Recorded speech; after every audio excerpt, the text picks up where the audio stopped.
Welcome students. Today we will study first chapter of civics, that is democracy. As all of you know, democracy is a form of government. So before we start our chapter, we should know what is a government.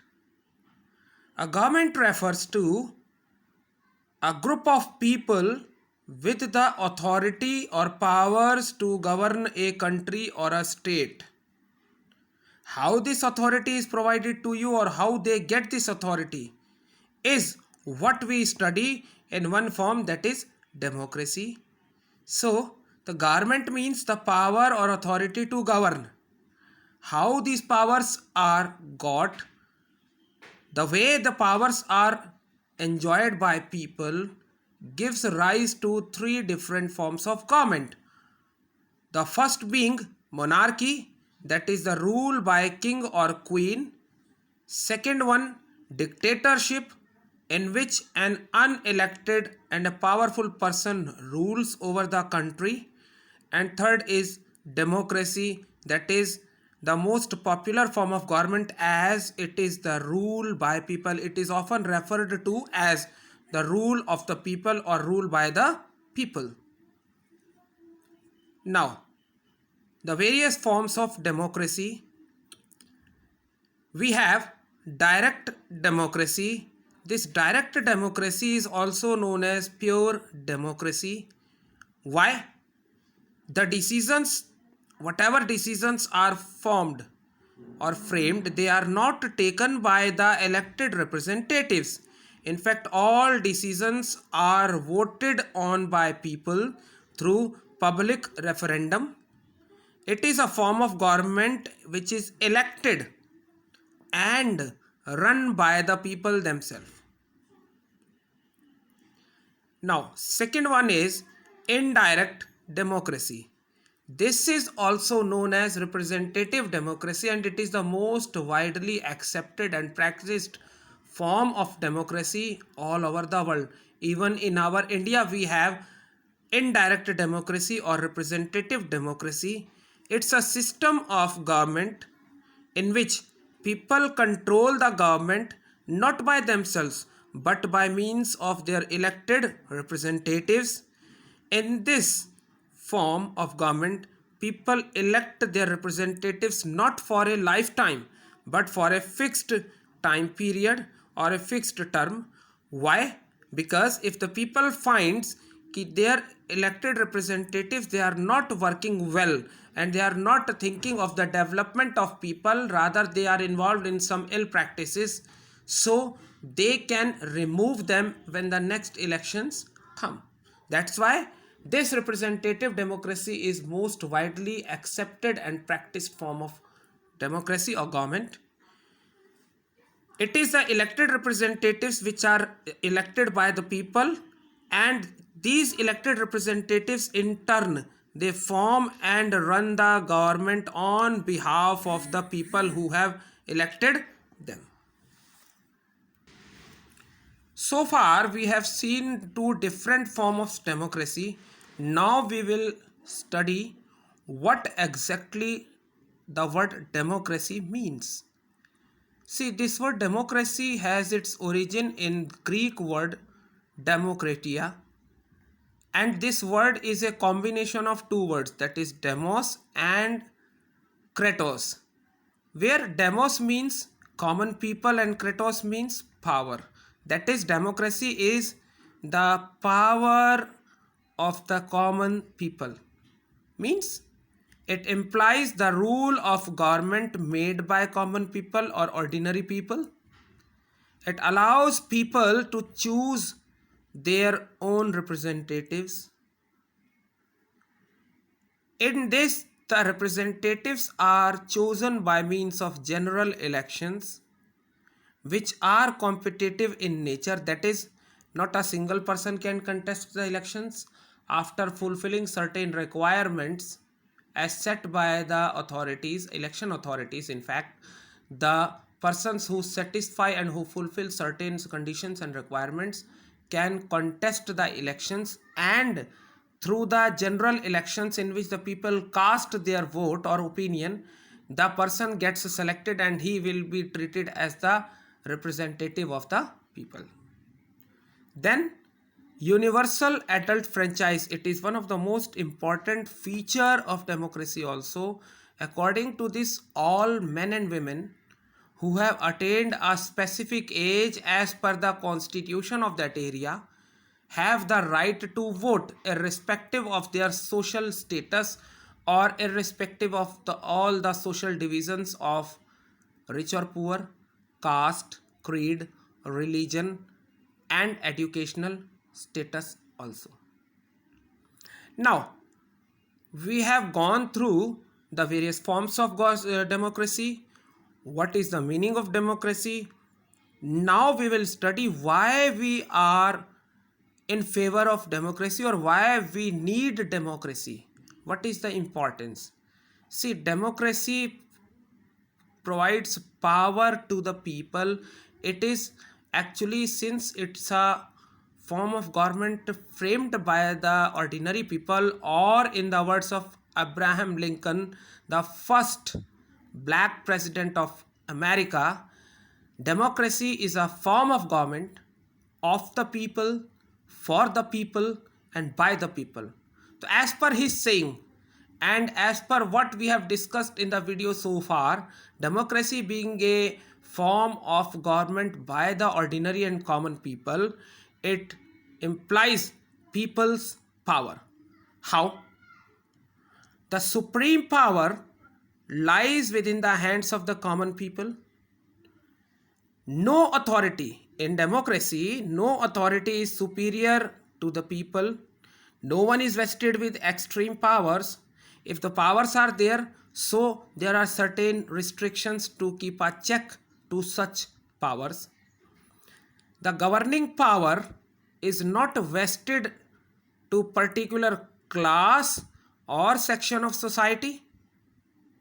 The community as a whole participates or is involved in the process of democracy, and it ensures, or it is basically aimed at welfare of the people, not for the growth of a particular section or part of society, but it involves the development of the entire society. Now, what are the tools or features of democracy? See, then there are certain tools or features of democracy. First one being elections. Now, what are elections?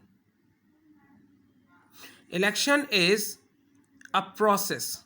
How it's a process? Because it is not involving a single person. It involves those who are contesting and those who are participating in the election process by means of casting their vote. So what are elections?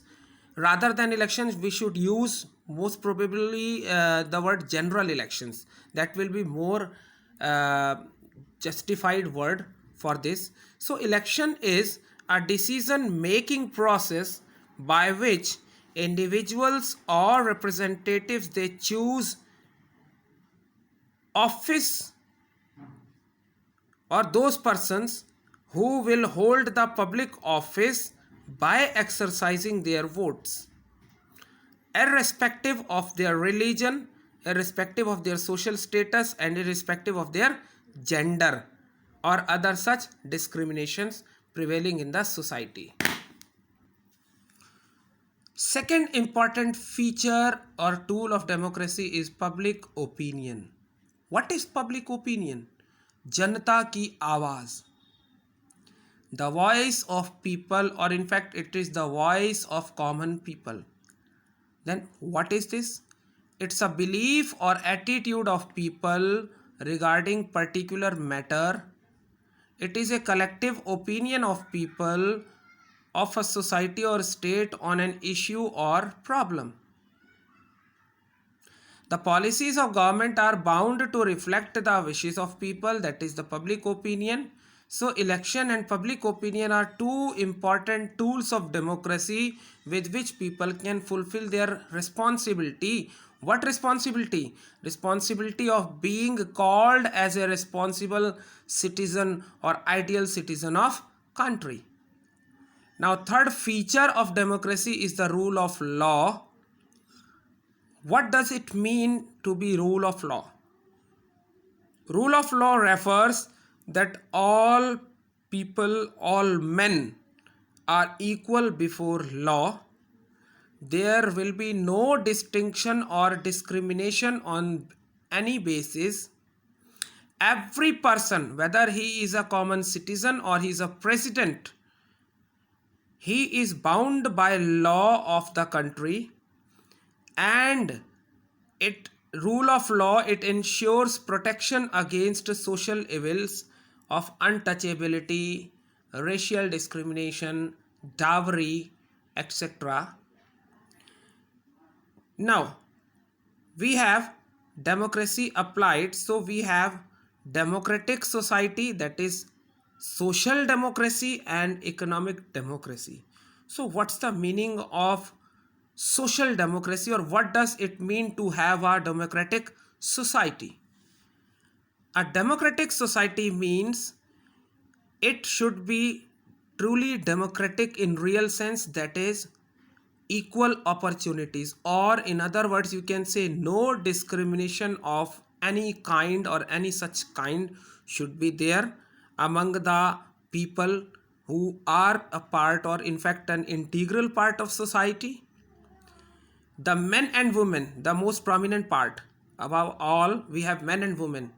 So these men and women should be given equal treatment. No discrimination in any sense should be made between them. Equal opportunities for growth and development to be enjoyed and to be provided to all sections of society. No privileges on basis of religion, caste, race, or birth should be given or provided to any particular person or section of society. Next is democratic economy or economic democracy. What does it imply to be economic democracy? See, economic democracy is enjoyed when a person is feeling free and self-reliant when it comes to matters of earning. It also refers to providing of equal opportunities for all people, whether they are men or women, whether they are illiterate or literate, on the basis of their education. Literate or illiterate doesn't mean that everyone should get the engineering job. If a person is qualified as an engineer, then he should be provided equal opportunity to work as an engineer. So equal opportunities for all to get employed, absence of exploitation of any type. Here, since we are studying economic democracy, by exploitation we mean financial exploitation. Like in earlier times, especially in Europe, we have seen the women were given less wages as compared to their male counterparts. So here we mean absence of exploitation, that is no such exploitation based on gender should be there. If a person is eligible as a human, not as a man or woman, if a person is eligible as a human to perform a particular task, he should be given the opportunity and the equal wages which can justify his or her work, not on gender basis but on the basis of the quality. It also implies fair distribution of wealth. That's why we have profit for the factory owners, but we have provisions of bonus for the factory workers. This is what we mean by democracy. That's all we have for this video. In the upcoming videos, we will discuss more new chapters and concepts. Thank you.